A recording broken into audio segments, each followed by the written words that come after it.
Они все меня как-то безумно любят. Все для меня. И полцарства, и даже коня. Белого в яблоках. Честное слово, люди, все для меня. Для одной королевны меня. Даже себя завернуть готовы в бумажку. Яркую-яркую, с красным большим бантом. Мне от такого внимания даже страшно. Чем за полцарства я буду платить потом? Что с меня взять-то?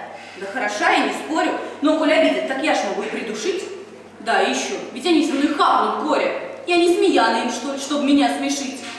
Бедные, бедные, бедные, бедные принцы. Как им решить задачу, что так легка? Им вот меня подавай, чтобы на мне жениться. Мне ж настоящего хочется мужика, чтобы была в нем и сила, и ум, и смелость, чтобы на шее моей не сидел с конем, чтобы ему быть со мной всегда хотелось, чтобы заботиться я бы могла о нем, чтобы он деньги не из казны бы хапал, а зарабатывал честно, своим трудом, и чтобы каждый мой недоделок хахаль за 3 версты объезжал на счастливый дом, чтобы он запросто мог взять меня на руки, и чтобы любил во мне каждый бы мой изъян, и чтобы с ним никогда я не знала скуки, не вспоминая про всяких там несмеян. Если такой найдется, клянусь вам, люди, принца всех на, и он сразу же будет мой.